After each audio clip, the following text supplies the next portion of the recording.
Hello and welcome to Leaders of Tomorrow Town Hall, a series of grand events that we do across the country, ensuring that all parts of the country are covered in our effort to ensure that entrepreneurs like yourself are getting the opportunity to interact face-to-face and directly with our experts. Tonight, we're bringing you highlights of a panel discussion that we did in Delhi, talking about how health startups are creating wealth for entrepreneurs. My colleague Pooja Jain did this discussion. Take a listen to the highlights.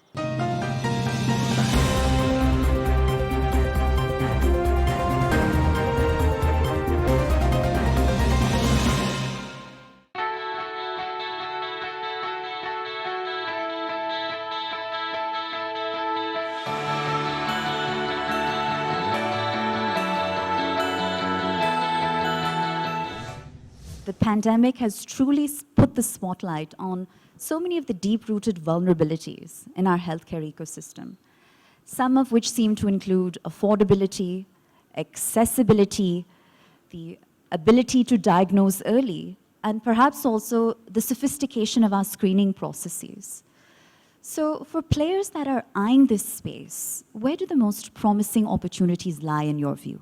My sense is that I think there's so much of space for everybody. What we are seeing today is just tip of the iceberg as far as the healthcare or diagnostics industry is concerned. We haven't even scratched the surface, so to say. So in a country where we have 135 crore people, we only have about 12 lakh plus doctors in the country. So in a country where we have 17% of world's population residing, with 19% of world's disease burden, only 1% lab technicians in the country. So there's a huge dearth of manpower, huge dearth of infrastructure, and my sense is that going forward, this is one industry, if I may call it so, because some people, they take offense when we talk about healthcare being industry, but the fact of the matter is somebody has to pump in the funds to see the industry going big. So I think there's a huge amount of scope. And what the pandemic has told us is that, yes, we are very vulnerable as far as these microorganisms are concerned. Who would have thought that the whole world will be suffering so much? Last 20 years have been really eye-openers for us. We always knew that as we are getting more and more adventurous in our eating habits, the more and more exploitative we are getting in our nature, because of the global warming happening, the glaciers or the viruses which were buried under the glaciers now getting exposed, the jungles being cut, so the dormant species, they are coming out, whether it is fungus or virus or bacteria. So we have to be far more intelligent than them, and for that reason we have to be investing heavily into the industry on the healthcare side and on the diagnostic side. So I think very clearly I see a huge opportunity all across. Essentially, the reports seem to indicate that the doctor-patient ratio in India is abysmal. And some reports indicate that it's one doctor to every 1,500 Indian patients. That figure is staggering. And all the technology in the world cannot address the fact that there's a severe shortage of qualified healthcare professionals in this country. What's the solution? Number one solution is that we need to be honoring and paying the doctors well. We were discussing it earlier. Doctors are probably, especially the junior doctors, right, are probably really underpaid. The government doctors are probably really unpaid, right? And during the pandemic, I also heard a few of the good and the top people saying, pick up the third year, fourth year, and the fifth year medical students and let them do these COVID duties. Now, this type of terminology, when the top leaders use, pick up those, right? Probably because they haven't really seen their daughters and their sons in the medical colleges, right? I teach in about 4 medical colleges. It will be really worthwhile for everyone to go and see how a medical college looks like. If you go and see the condition of the hostels, the way they are taught, the professor, what they're paid. So medical education, from when I was taught about 30 years back to today, has really gone down. Yes, we see some new private colleges coming up. We also see scams of medical colleges of admissions and money being laundered around that. But when you talk about infrastructure, yes, technology is coming. We have technology today, right? but we would not have manpower if we do not give them worth what they're for, right? We will have to really nurture those kids so that today, right? Like, I'm a surgeon. I would never want my kids to be a doctor, right? They're not. And I see a lot many, unless there is someone who has a nursing home or a small hospital, most of the educated doctors and working in corporates would not want their kids to be doctors. Why? This is one of the reasons. Secondly, a lot of undergrads and postgrad students are going abroad. Why? For a better life, right? So, yes, we were hit with corona. We had medical professions who were not really present, right? And then thirdly, right, probably we also saw a lot of, anger in the public, right? The doctors were assaulted, the nurses were assaulted. So there were not really rigid rules to really protect the doctors and the healthcare facility, right? Yes, when he says that it's like a business, yes, it's a business. Probably it's business for the top-end people, not for those real junior doctors who put their life at risk, who put their life, their family life at risk. So if we want a real good healthcare and something which is going to be running this country, and right, we need to be able to provide a good structure for the doctors, some better fee for the doctors, and better climate for these youngsters to stick in the country and take up medical science. Unless we have that, it's really going to be bad in the near future. For a patient's needs to be met, many are of the mind that healthcare needs to be very personalized, for lack of better word. Is digital healthcare getting in the way of that? Data-driven digital healthcare? And if so, is that simply a small price to pay and one of the trade-offs that we need to learn to live with? Going digital, does it take away being personalized? Yeah, that's Absolutely. okay. See, when we talk of digitalization and AI, yeah, the context and the starting point is not that it takes away the need of a doctor. That will never happen, with due respect to the digitalization and AI. Yeah. The direction that it is taking and it will take is that it will enable the limited number of doctors to cater to more number of people. That means the repetitive tasks where there was in any case no level of personalized interaction, and our doctors or the highly skilled people were spending time doing that, that gets out of the way. So in fact, instead of looking at it as a conflict, I would rather put it this way, that this will go a long way in enabling the doctors increase their personalized interaction with the patients. So you see the silver lining to it. This is an enabler. This is not something that stops it. Sanjeev, I'd welcome your opinion here. There are many startups that are sort of making inroads with respect to deep technologies. Let's call it machine learning, big data, artificial intelligence, virtual and augmented reality, right? But have they received the traction that you expected, or has it been sort of slow to adopt amongst not only the community of doctors, but the patient community, the consumers ultimately? Things have changed drastically over the last 20 months. People were rather reticent to use technology. But now I've seen, people as old as my parents who are in their 80s, they're on Facebook, they are very, very comfortable, being, interacting with people virtually. So I think the times have changed, so that's a good sign. But the fact of the matter remains that we need to build the right kind of infrastructure. We have to put in monies into creating that infrastructure. We have to be going down to the tier 3, tier 4 towns of the country. And as we say, why should a patient or why should a sample be ferried hundreds of kilometers to a larger city?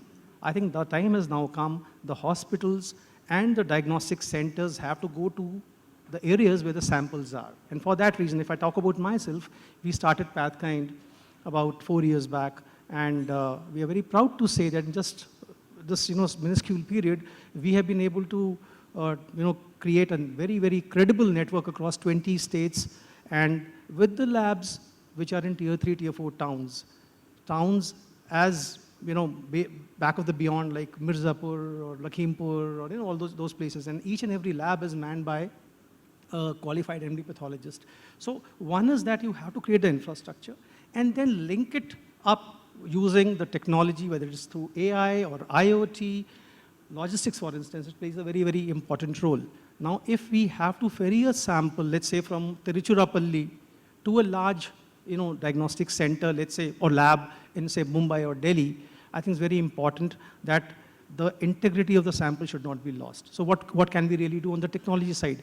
We have got those temperature loggers, which can be, put with every sample or the box of the sample. So we know that the integrity of the sample has been maintained. It is not lost anywhere. So it's one of those small things. Similarly, if the riders are going to pick the sample from your home or my home and take it to the closest center or the lab, can we track these riders using the GPS? Something as mundane, as small as this can be really tackled by using technology. So the good thing is that people are now becoming more and more amenable to using technology. And my sense is that going forward, people will be rather comfortable. I think the good things about we Indians are that we are very, very, very flexible, very malleable. And I think I really take pride in the fact that, we are very, very adaptive. And going forward, I see that a lot of traction is going to come on that side. Well, Dr. Peters, if we are so adaptable, right? I know that you have practiced medicine and conducted surgeries on multiple continents. What are our counterparts abroad getting right? And where are we falling short? What do we need to adopt and embrace from our peers? Technology-wise, we should be probably 21 out of 20, right? And should be or could be? We would be, right? Because, from the best of the hospitals in the US, Singapore, Dubai, Abu Dhabi, right? They have technology, we have technology. If they are using the best of the robots, I'm using the best of the robots. If they are using the best of the ORs, we have the best of the ORs. And best of the artificial intelligence, we have, right? We could see our reports and CT on our phones today. If I order a CT today of one of my patients, if CT is done, the reports are sent to me, I can view it, I can enlarge it, I can do everything. So in terms of technology, I think we are just the same. In terms of infrastructure, probably in a few states we are the same. Probably in the tier 2 cities we may not be that good, but largely in the metros we are almost the same. Now our problem is not just the doctors, right? We are lacking in nursing staff, right? We in India, at least in the Gulf, there are at least 50,000 to about 1 lakh of nurses. Every 3 months a batch of that goes to the Gulf. Why? Because they're paid better there, right? We've seen a lot of nurses leaving our hospitals and going to the UK, to Canada. So our nursing care is one which is probably should be addressed very quickly, right? We are training these nurses, they become better, they take my certification, and then they go out. So every 2 years, 3 years, there's a whole lot of big batch going out there. And why is it happening? It's happening because we are not paying them well.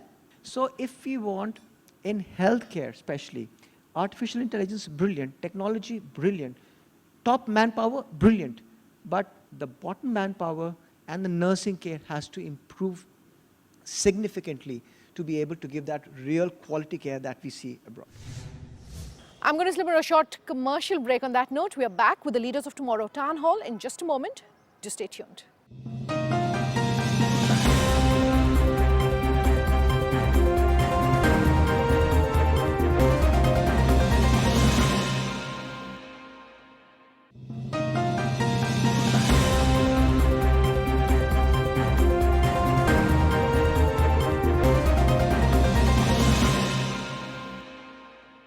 Welcome back. You're with us here on Leaders of Tomorrow. Tonight, we're continuing to put the spotlight on our town hall in Delhi, talking about health startups creating wealth. We're a country of 1.3 billion people, so naturally, B2C plays in the healthcare sector have traditionally led the way in this country. Does B2B have some catching up to do, or do you anticipate that margin between B2C versus B2B within the context of the healthcare ecosystem will be a gap that we simply cannot bridge? If you were to see, let's say, if you were to do a simple exercise, Sanjeev rightly said that the chain labs, whether regional or countrywide, that's 16% of the total. And there are, very few listed players. So if you were to do an exercise of seeing the reports or the annual reports or by whatever way, 3 years back and now, is the mix changing? I think yes. Now this B2C and B2B is also a very tricky thing. Yeah, the lines are pretty blurred kind of. maybe I'll keep it like this. B2C is also changing in the way the business is approaching the customer. Simply from the physical walk-ins to how the customer or the Sanjeev said, let's not call it industry. I should not call patients a customer. Excuse me for that. So how the patients... You could call them clients. You can call them clients. So, the digital platform is playing a big role there. When it comes to B2B, see, when the preventive will increase, when the test to tube ratios will go up, India has some of the lowest in the world, yeah. In simple words, if people, get this test done more frequently and more of them, it will put a lot of pressure on the infrastructure, yeah. And it's bound to happen that B2B will increase. It will not stop. I would say that it will be a direct fallout of the increase in the testing in the country itself, which I believe will definitely happen. All right, Sorry, please. I think I have to add. This is a very, very interesting question which we have asked, really, and I thought, I think we need to be a little comprehensive. And thanks, Arpan. So see, the point is that there's a lot of hyperbole created around B2B and B2C. One has to understand, in our country, 90% of the people, 90% or more of the people who are going for diagnostics are the ones who go as sick patients. So it's basically the illness segment, so to say. The wellness segment is under 10%. Though it is growing rapidly, it's growing at a CAGR of about 25%. Now, when we talk about B2B, now 90% people being sick who are going to a diagnostic center also mean that they're carrying a prescription of a doctor. So to a person who's dispensing diagnostic services, doctor becomes the B2B partner. Right. Right? So irrespective whether, doctor obviously would not say that you go to X lab or Y lab. You can go to, as a patient, you can go to any lab at your own volition, but the fact of the matter remains that you are being ushered, you are being directed by the patient, by the doctor to go as a patient to any center. We have to understand one thing, why the wellness segment has not been so pronounced in our country. Simple, very, very basic thing, the paying proclivity is very low in our country. So when we say that, 60-70% people are barely hand to mouth, I think we have to give it to them. So healthcare certainly has not been a priority. So people would, my heart bleeds for doctors when people, they try to consult them over phone. They won't mind paying 200 rupees for a coffee in Starbucks. Sorry, Starbucks, please don't hold me for that. But they'll like to, take a free consult. Yeah. So people in India, right, they have not been taught to save for healthcare. They've not been taught. Classically, if you go to, we are okay to come out of a 5-star and a 7-star and give a $500 as a tip because that's seen, right? We are ready to wear big diamonds because they are seen, right? So the problem here is B2B or B2C, we've not been taught to keep some money for healthcare. That is one. And secondly, we've not been taught to do preventive medicine, right? As he clearly says, 90% of people going for labs, right, are because they've been prescribed to do the test. Right. They would not get up in the morning and say, you know what, it's my birthday tomorrow, I'm turning 50 or I'm turning 40. Let me go gift myself a health checkup. No, we would not do that, right?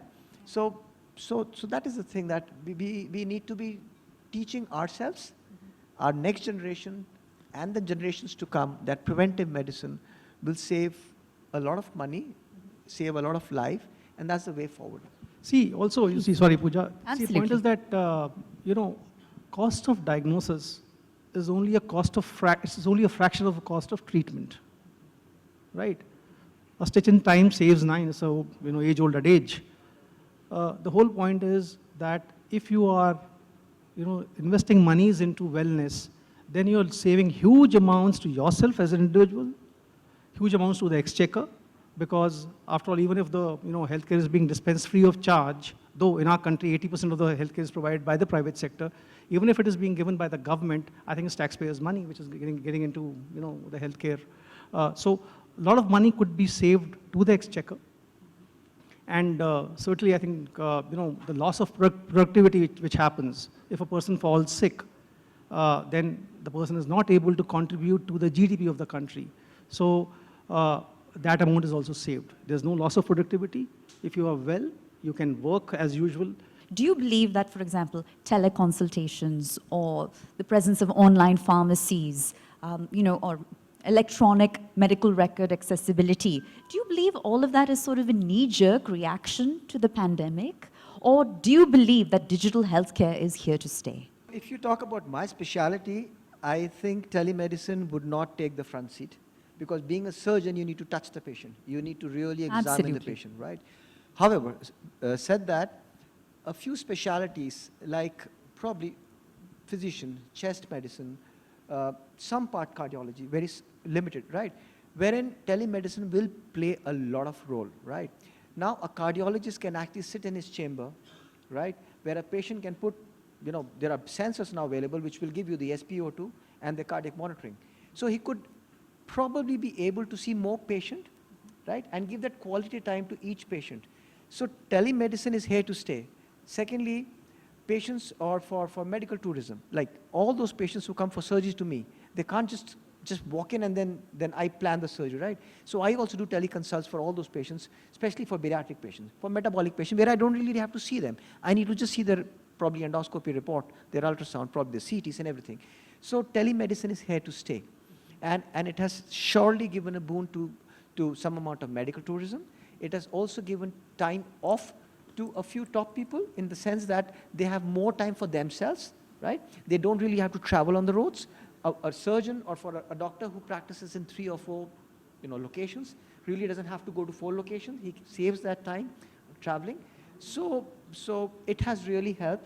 It has also helped the patients, because patient used to be spending a lot of time on the roads, then to the valet, parking outside, and all those things. So it has really saved a lot of time. They can see, talk to the surgeon, talk to the physician, talk to the cardiologist. As simple thing like blood sugar monitoring, let's say for diabetics, right? You really don't have to go and see the endocrinologist, right? You can do your blood sugar, send the chart, give it to the endocrinologist, he will see your monitoring and say, okay, probably this is the medicine that you could increase, this is what you could decrease. So it has given a better quality to the patient as well as to the physicians also. It's here to stay, it's going to rapidly increase. Yes, it was, I won't say it was triggered by the pandemic, but some trigger was surely produced by the pandemic. I have to thank all of our panelists for sharing such a rich range of perspectives, insights, anecdotes from their personal and their professional journeys. A huge round of applause for them, please. I believe it's deeply deserved. All right, that's all we could pack into part 1 of this town hall from Delhi, talking about health startups creating wealth for entrepreneurs. What's coming up in part 2? Here's a sneak peek at that. For tonight, though, it's a wrap. Thanks for watching.